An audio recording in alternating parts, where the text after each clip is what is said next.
Bonjour.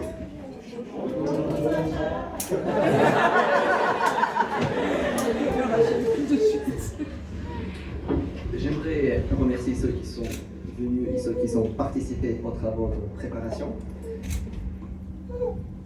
Je m'appelle Sacha, j'ai 22 ans, je suis né en Ukraine et je suis né dans une famille chrétienne évangélique. Je connaissais les vérités sur le Seigneur, mais le connaître, c'est une chose différente que celle de connaître les choses sur lui. Mon intelligence le comprenait, mais mon cœur l'ignorait. En 2022, mon pays a été frappé par la guerre. Et la foi de beaucoup de personnes a été ébranlée. Et la mienne aurait pu être aussi ébranlée quant à elle. Lorsque je déménageais en France, au fur et à mesure, il me semblait que ma foi s'éteignait. Elle s'éteignait parce que ma foi consistait à aller dans la même église que celle de mes parents. Et ce n'était pas mon choix du tout. Je m'ennuyais à l'église, complètement. Lorsque la vie a commencé, j'ai déménagé en France. Quelques années se sont passées. Et en 2025, j'ai commencé à lire la Bible au sérieux. Et cette année-là, Dieu, dans sa grande miséricorde, s'est révélé à moi comme créateur et sauveur. Mes péchés ont été pardonnés et je me suis donné à lui pour le servir. Cette même année-là, j'ai découvert la faculté de Jean Calvin, qui a joué un rôle important dans ma foi et dont certains représentants sont présents ici. Grâce à la fac de Jean Calvin, j'ai compris ce que c'est la théologie et l'apologétique. J'ai compris que la foi peut être non seulement défendue par les sentiments, mais être expliquée de manière raisonnable. Lorsque le Seigneur s'est révélé à moi, beaucoup de questions que j'ai eues ont disparu. J'ai compris qu'aucune philosophie du monde n'est pas capable de me proposer cette joie que me donne Jésus. Je me posais les questions: qui suis-je? Pourquoi je suis ici? Même si j'étais né dans une famille chrétienne. Cela ne garantissait pas aucunement la certitude de mon cœur dans le fait que Jésus est fait pour nous. Et avant de me faire baptiser, avant de prendre cette décision, je me disais que pour me baptiser, je devais atteindre un certain niveau spirituel. Que je devais vivre comme Job, qui était un homme juste et qui s'éloignait du mal. Mais après, j'ai compris que les premiers chrétiens qui ont été baptisés par les apôtres, ils étaient les pécheurs tout comme moi et comme nous. Et ils se faisaient baptiser dès le premier jour lorsqu'ils ont compris le message, lorsqu'ils ont entendu le message. C'est la raison pour laquelle je veux me faire baptiser aujourd'hui, ni plus tard. Et après, lorsque j'ai pris cette décision, beaucoup de choses que je faisais, ils commençaient à me déplaire. Malheureusement, je n'ai pas arrêté de faire tous les péchés de ma vie. Je le fais toujours. Mais je sais que le Seigneur m'accordera plus de joie et plus de force de revenir vers lui après chaque échec dans ma vie. Amen. Et que, merci à vous tous, et que toute la gloire lui revienne. Amen. Amen.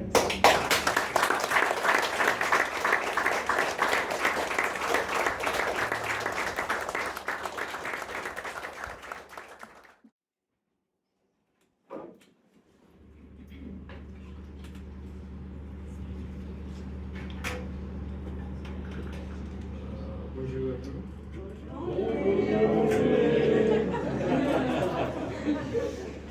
Merci beaucoup à chacun d'entre vous d'être ici aujourd'hui.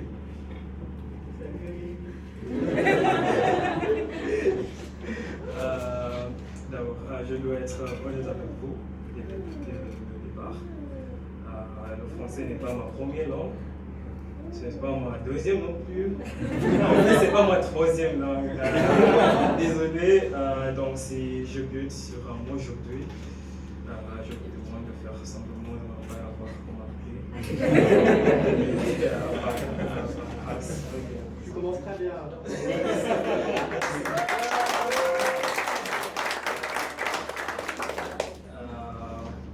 D'abord, je suis né à Nairobi au Kenya. J'ai vécu dans la même maison pendant presque 20 ans. J'ai grandi dans une famille chrétienne. Ma mère, mon frère et moi allaient à l'église presque tous les dimanches. J'ai fréquenté un internat catholique entre 8 et 2 ans, puis plus tard un lycée chrétien. Au Kenya, la religion fait aussi partie de la vie scolaire. Les élèves étudient l'éducation religieuse selon leur foi. Si tu es chrétien, tu fais quelque chose chrétien et tout ça. Donc en grandissant, je connaissais Dieu, je connaissais des versets bibliques, je connaissais des histoires sur Jésus. Je savais à quoi ressemblait le chrétianisme extérieurement. Mais malgré tout cela, je n'avais jamais vraiment compris l'amour de Dieu. Pendant la plus grande partie de ma vie, je pensais que ma relation avec Dieu fonctionnait comme une transaction. Si je faisais de bonnes choses, je recevais de bonnes choses. Si je faisais de mauvaises choses, j'étais puni. Et c'était aussi comme cela que je comprenais l'amour en général. Donner pour recevoir. Mon témoignage c'est trop long. Je suis aussi ici dans un milieu très pauvre. Mon père n'était pas là, ma mère a élevé seul mon frère et moi. Travaillant comme fin de ménage pour subvenir à nos besoins et payer notre scolarité. C'est elle qui m'a appris à aimer, à traverser ses sacrifices. Mais en voyant tout cela, je ne comprenais toujours pas vraiment ce qu'était l'amour inconditionnel. Je ne comprenais pas la grâce. D'abord, j'ai souffert de problèmes sentimentaux et j'ai eu des pensées suicidaires parfois. J'ai lutté contre quelques addictions, contre des pensées très sombres. D'où je viens, on ne parlait pas de ces choses ouvertement. Mon frère là-bas. C'est vrai, oui. Et là, c'est vrai. J'en suis arrivé à un point où je me voyais sincèrement plus aucun sens à la vie, ni aucune valeur en moi-même. Et pourtant, de l'extérieur, ma vie semblait réussie. J'ai fréquenté l'un des plus grands lycées du Kenya. Oui, une des meilleures universités du pays. Oui, j'ai étudié l'éducation. Après mon diplôme, j'étais fasciné. Ça marche? Oui, c'est bon. J'ai enseigné pendant presque 2 ans dans une petite ville au Kenya. Plus tard, la famille pour laquelle ma mère travaillait m'a proposé de venir en France comme mon père pour m'occuper de leur enfant. Je me souviens avoir prié et jeûné pour cette opportunité. Mais même à ce moment-là, ma compréhension de Dieu restait transactionnelle. Je croyais que si je priais, je jeûnais assez, alors Dieu m'en récompenserait. Et c'est vrai, je suis là. Je suis arrivé en France en mars de l'année dernière. Au début, les choses semblaient aller, mais avec le temps, l'environnement est devenu très difficile pour moi, mentalement et émotionnellement. Un jour, j'étais au bar, Jourdain, quand quelqu'un, je crois que c'était Maxime, je ne suis pas sûr, oui, m'a donné un flyer pour un événement à Jean Calvin. Oui, j'ai décidé d'y aller.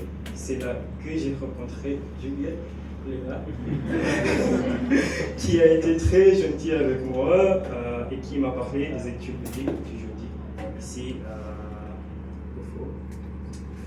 À ce moment-là, honnêtement, moi je ne cherchais même pas Dieu.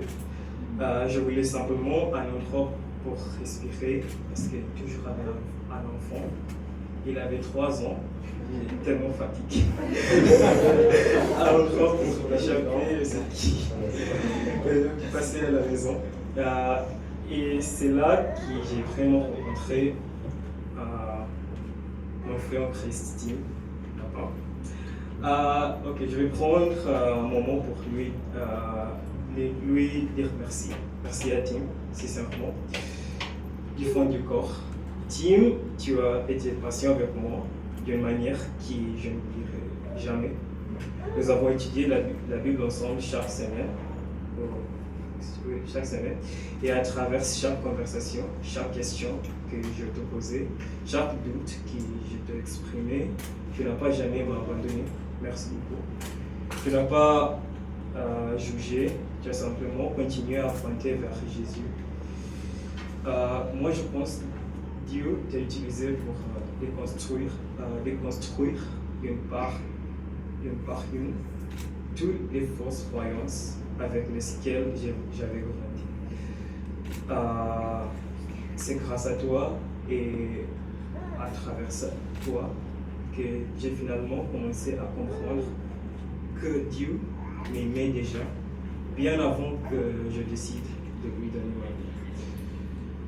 L'un des premiers livres que nous avons lus ensemble était la première lettre de Jean, et le verset qui a le plus changé ma compréhension vient de 1 Jean 4.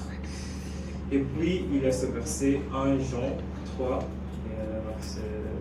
c'est vrai que l'amour le Père nous a témoigné pour que nous soyons appelés enfants de Dieu, et nous le sommes.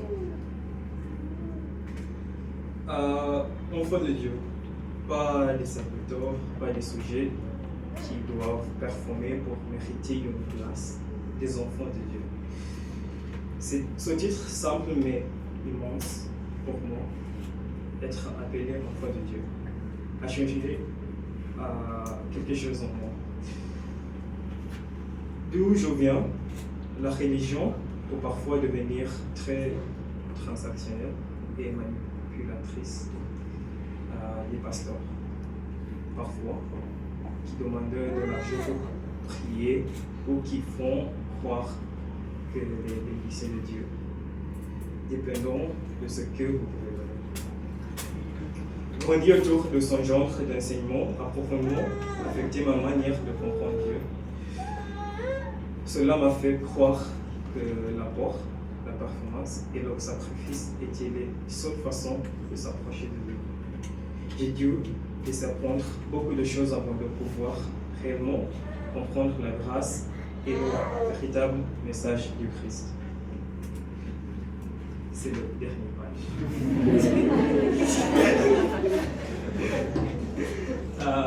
Et malgré tout cela, Dieu a toujours été là pour moi. Lorsque ma famille au père a finalement annoncé qu'elle ne pouvait pas m'aider à payer mes frais de scolarité, présent ici la promesse qu'elle avait faite, je ne savais pas ce que j'allais faire. Mais Dieu a agi à travers des personnes, grâce à ma meilleure amie là-bas, et sa mère, Jolie, mes frais de scolarité ont été payés, non seulement pour un semestre, mais pour toute l'année universitaire. C'était incroyable. Pour moi, c'était un miracle, la fondation qui m'a permis de rester ici. Je veux aussi remercier toute cette communauté, vous ici présents. Quand ma famille, mon père est parti et que je me suis retrouvé dans une période de transition très difficile, vous étiez là. Je ne sais pas si vous réalisez ce que cela représentait pour moi.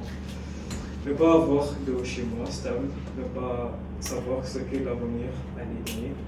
Et pourtant, chaque fois que je franchissais la porte de cette église, je me sentais accueilli, pas jugé, pas conditionnel, juste aimé.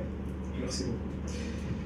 Avant, je pensais que l'église n'était qu'un ensemble de règles et de performances, mais grâce à vous, j'ai découvert la gentillesse, la patience, la grâce et l'amour sincère.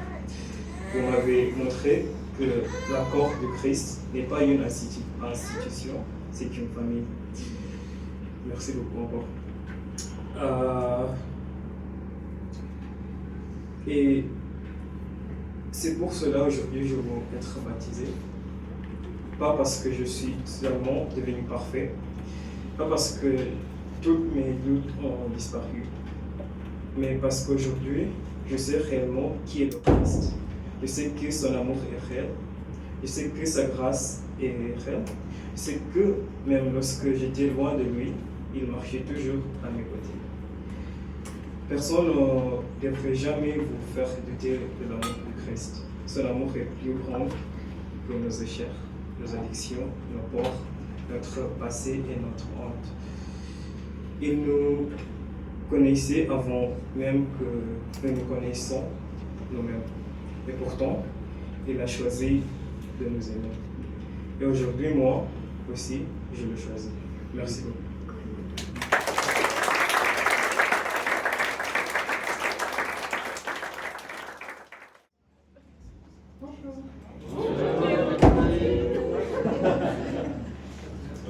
J'ai un peu de trac, hein. Ça fait longtemps que je ne suis pas. Que j'ai pas été devant un public pour parler, quoi. Vous savez, les exposés, tout ça. Bref, stress. Donc, je m'appelle Clémentine. Je suis réunionnaise, à l'île de la Réunion. Je suis arrivée à Aix-en-Provence il y a 5 ans pour les études.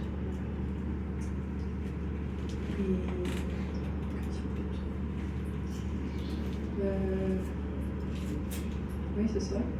Et donc, avant de rencontrer Dieu, de rencontrer Jésus, je pensais que j'étais libre parce que je vivais ma vie selon moi, avec légèreté, et j'étais dans ma zone de confort.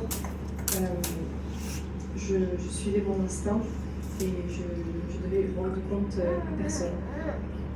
Et je me sentais libre, pas parce que je l'étais réellement, mais parce que j'étais insouciante. Je me disais, si je ne crois pas en quelque chose, alors ça ne peut pas m'atteindre. Comme par exemple, si je ne crois pas en l'enfer, alors ça ne me concerne pas. Et je peux continuer à vivre ma vie sans prise de tête. Sauf que si quelque chose est vraiment réel, j'aurais beau l'ignorer autant que je veux, son impact et ses effets sur moi resteront réels. Autrement dit, même un enfant qui ignore les dangers, par exemple du feu, il finit inévitablement quand même par se brûler s'il joue avec le feu. Et j'ai réalisé qu'aujourd'hui, qu'on soit chrétien ou non, tout humain, sans exception, est concerné par Jésus, qu'il le veuille ou non. Peu importe notre indifférence, peu importe notre ignorance, c'est maintenant et dans cette vie que se décide notre éternité, et ce, avec ou sans notre intervention. J'ai toujours fait beaucoup de musique, et j'avais déjà entendu parler de multiples fois le rôle que pouvait jouer le diable dans la grande industrie musicale. Et j'avoue que j'étais un peu effrayée par ça et je me demandais en fait, je voulais m'assurer que si un jour je venais à mettre un pied dans cette grande industrie musicale, que j'étais pas en danger, qu'il allait rien m'arriver de grave. Et en fait, plus je cherchais à me rassurer que le diable n'était pas si concret, et plus j'étais persuadée du contraire. Et c'est à ce moment-là que Jésus m'a trouvée. Il a compris que j'avais l'amour de la vérité, que je lui avais ouvert mon cœur sans retenue, et que j'étais disposée à recevoir la vérité, rien que la vérité, aussi troublante et dérangeante soit-elle. C'est comme si que je lui disais, je veux savoir la vérité, montre-moi la vérité, même si ça doit bousculer ma vie, c'est tant pis, j'assumerai les conséquences. Et donc j'ai demandé, et j'ai reçu la vérité, j'ai reçu Jésus. Et ça a chamboulé ma vie, ça a chamboulé toutes mes habitudes, et j'ai dû renoncer à mon ancienne vie, et c'était pas toujours facile, pas toujours confortable, mais c'était nécessaire. C'était nécessaire pour qu'il puisse changer mon cœur et ma vie en un cœur et une vie 1000 fois meilleure. Et je n'avais même pas conscience qu'une telle joie, une telle liberté, un tel amour, un tel bonheur puisse exister. Et j'aimerais remercier le Seigneur d'avoir mis sur ma route, sur mon chemin, ses disciples, mes deux frères en Christ, Michael et Sacha.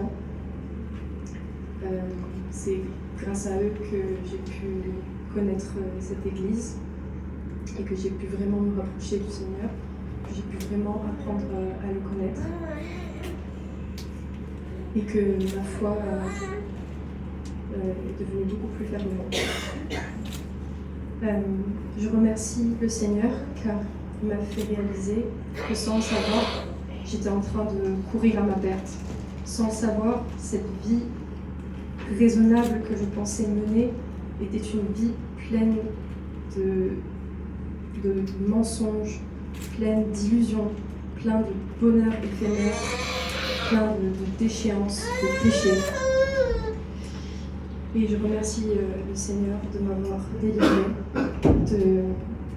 et de continuer à me délivrer de jour en jour de ma dépression, de ma solitude, de ma peur de l'abandon, de la luxure, du mensonge, du vol, du jugement et des relations toxiques, et j'en passe, enfin, la liste est très longue. Et je demande pardon Seigneur, pour toutes ces fois où dans mon insouciance et dans mon orgueil, je me suis moquée de mon éternité, je l'ai rejetée, je l'ai ignorée, et j'aurais pu mourir et être éternellement séparée de lui. Et je le remercie pour son amour inconditionnel, parce que même quand je vivais sans lui, il n'a jamais cessé de m'aimer, de me protéger, de me bénir, et il ne m'a jamais abandonnée. Merci Seigneur d'être venu me chercher. Moi, la brebis égarée et errante que j'étais, de m'avoir arraché des mains du malin et de m'avoir ramené à ton troupeau. Merci de m'avoir sauvée. Merci car tu es Jésus est mon berger, mon Seigneur, mon Sauveur, mon Dieu, mon parent, mon ami, mon époux, mon premier amour et mon dernier amour. Et je ne ferai marche arrière pour rien au monde. Je regarde loin devant moi, vers le royaume des cieux, qu'il a mis à ma portée au prix de sa vie. Et c'est la plus grande des joies, c'est le plus grand des bonheurs, la plus belle de toutes les espérances. C'est le plus beau de tous les cadeaux. Et aujourd'hui, je veux donner ma vie en retour je souhaite mourir au nom de Jésus-Christ, je souhaite ressusciter au nom de Jésus-Christ. Et aujourd'hui, je n'appartiens plus à moi, je n'appartiens plus au monde, j'appartiens à lui seul, toujours. Et maintenant, je proclame que la seule et vraie vérité, la seule et vraie liberté se trouve dans la soumission à sa volonté. Et aujourd'hui, je suis vraiment libre parce que je veux lui obéir, je veux le suivre et je le suivrai jusqu'au bout de la terre pour l'éternité. Et je n'ai plus peur. Je sais que l'amour triomphera toujours, que je le retrouverai et je me réjouis de célébrer la victoire à ses côtés et aux côtés de la grande famille chrétienne. Et voilà, j'attends son retour bientôt, avec hâte. Voilà, je t'aime Jésus, je t'adore, merci. Merci pour cette opportunité de me faire baptiser en ton nom aujourd'hui et que toute gloire te revienne sur la terre comme au ciel pour l'éternité. Amen. Amen.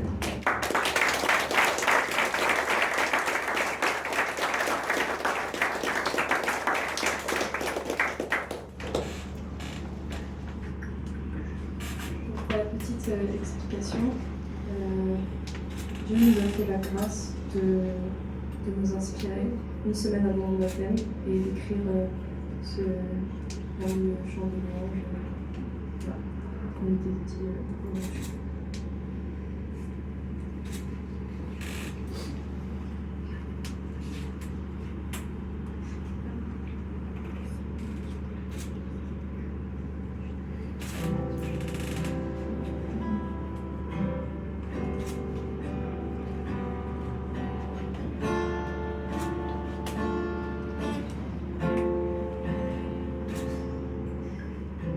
Chercher si longtemps ma propre voix à combler dans mon cœur ce que je n'avais pas.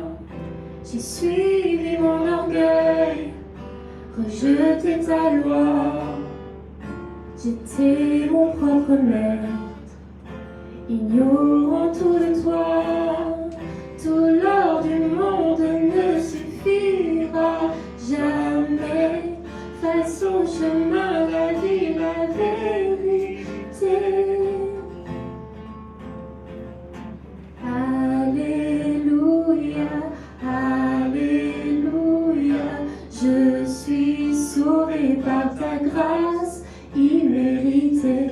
Alléluia, Alléluia, je suis sauvé par ta grâce imméritée. Imméritée.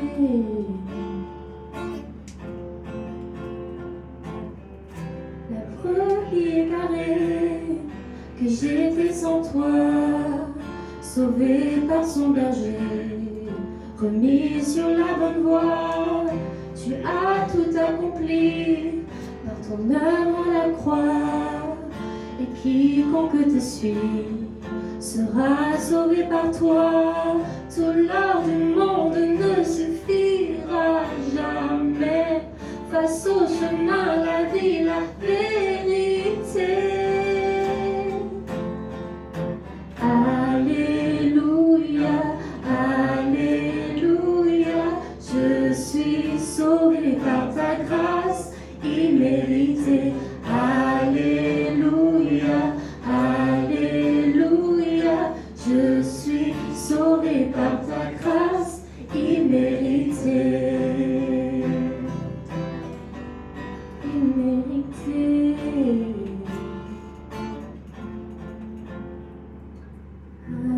Alléluia, Alléluia, je suis sauvé par ta grâce imméritée.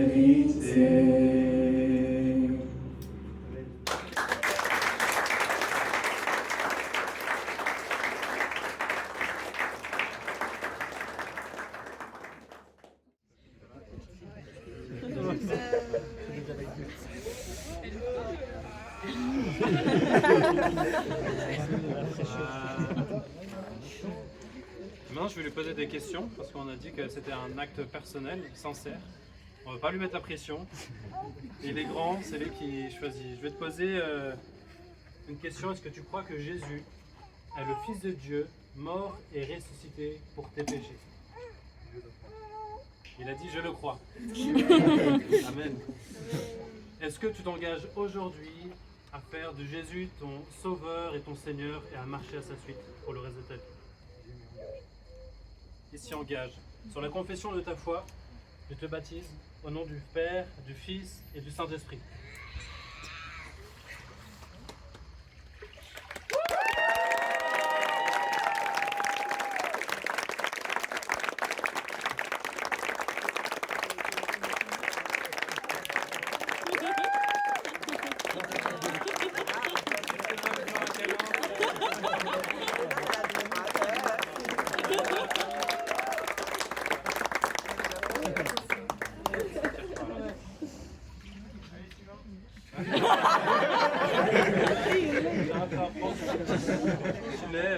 Pareil, même. Courage.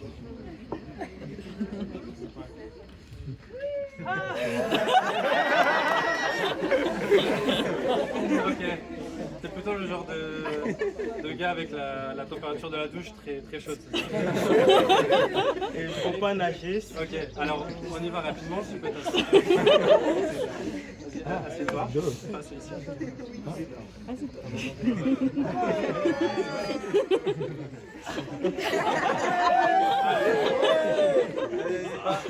C'est pas un engagement à moitié pour le Seigneur. Je vais te poser la même question, Finlay. Est-ce que tu crois que Jésus est le Fils de Dieu, mort et ressuscité pour tes péchés?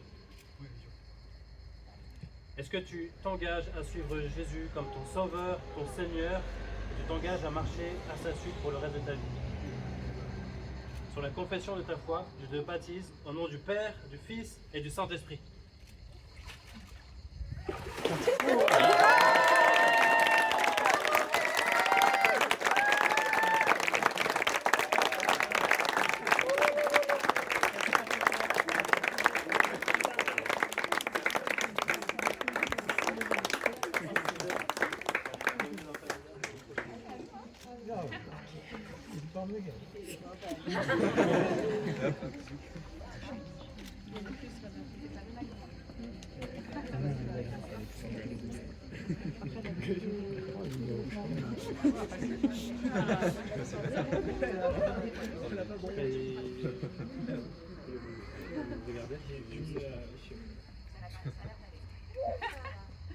Alors moi aussi je vais poser deux questions à Clémentine. Crois-tu que Jésus-Christ est le Fils de Dieu, mort et ressuscité pour tes péchés? Oui, je le crois. Renonces-tu au péché, au mal, aux œuvres de Satan pour persévérer chaque jour à vivre selon sa volonté, en suivant Jésus-Christ et aidé par le Saint-Esprit? Alors sur cette confession de foi, au nom du Père, du Fils et du Saint-Esprit, je te baptise.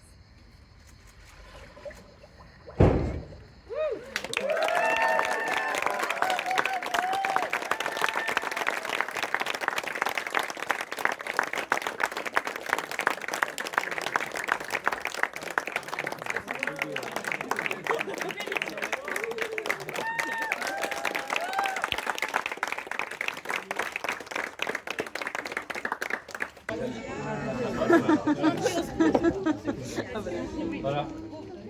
Bon, on leur a offert des Bibles, parce qu'on croit que c'est par la Bible qu'on a entendu parler de notre Créateur et s'est révélé à nous. Voilà, la Bible dit, la foi vient de ce que l'on entend, et ce que l'on entend vient de la parole de Dieu. Si ce qu'on a partagé aujourd'hui, qui a bouleversé notre vie, qui a bouleversé leur vie aujourd'hui, ça vous intrigue, ça vous intéresse, dans l'église, on aime parler de la Bible, on aime la présenter, y compris à ceux qui n'y connaissent rien. Donc n'hésitez pas à prendre contact avec nous et on vous présentera la Bible, son message central et l'espérance qu'on a en Jésus-Christ. Je prie pour vous trois, pour que cette Bible et Dieu vous éclaire sur ce chemin. Seigneur, quelle joie aujourd'hui d'avoir Finlay, Sacha, Clémentine qui ont pris les eaux du baptême, symbole de la grâce que tu as accomplie dans leur vie, un miracle, Seigneur, que tu as fait dans leur cœur. Seigneur, c'est tout à ta gloire. Tu es magnifique, tu es merveilleux. Merci pour ton amour, merci parce que tu nous as aimés à ce point que tu as envoyé Jésus mourir à la croix pour pardonner nos fautes. Quel amour inconditionnel. Seigneur, on veut juste célébrer la gloire de ton amour, de ta grâce. On veut te recommander Sacha, Finlay, Clémentine dans leur vie. Dans les bons moments, dans les moments plus difficiles parfois de doute, d'attaque de l'ennemi. Seigneur, fortifie-les et on sait que tu es fidèle, tu seras là tous les jours jusqu'à la fin, à leur côté. Seigneur, fortifie-les et qu'ils puissent porter de beaux fruits pour ta gloire. Amen. Amen.